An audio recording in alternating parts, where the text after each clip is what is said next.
તમે એક વાત ક્યારેય માર્ક કરી છે કે જૂની જનરેશન કદી નવી જનરેશનને સારી નથી કહેતી. જૂની જનરેશનને નવી જનરેશન માટે હંમેશા ફરિયાદ હોય છે.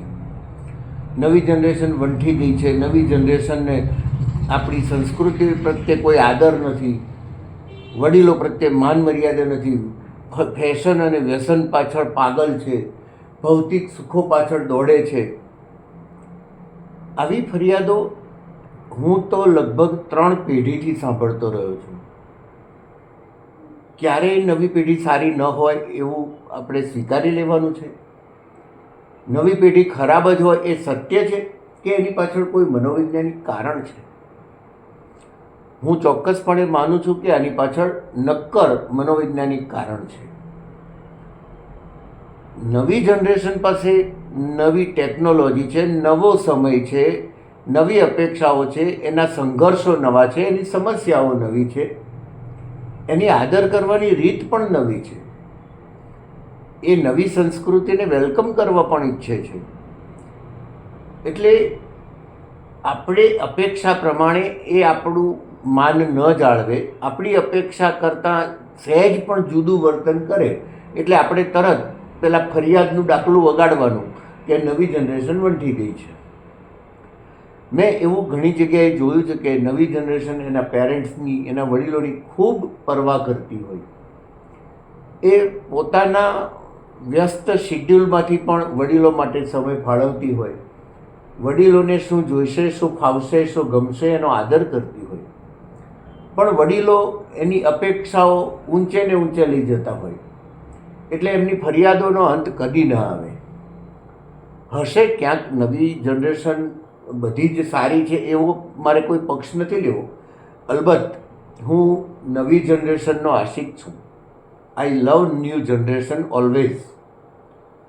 પણ જૂની જનરેશન જો પોતાની અપેક્ષાઓ સાથે થોડુંક સમાધાન કરી શકે, નવા સમયને ઓળખવાની તત્પરતા, સજ્જતા બતાવે તો આ કમ્પ્લેન ઓછી થાય. નહીંતર જનરેશન ગેપ વધતો જાય.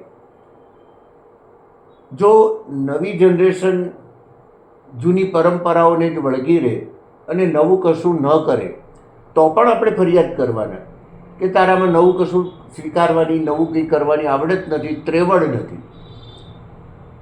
એ કરે તો કરે શું? નવી જનરેશન ક્યાં જાય?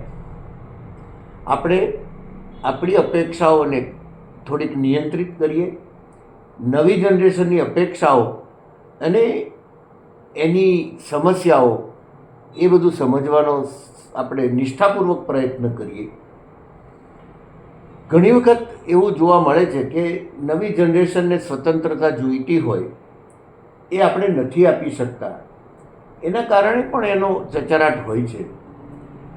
આપણે યુવાન હતા ત્યારે આપણી અપેક્ષાઓ કેવી હતી એ આપણે ભૂલી જઈએ છીએ.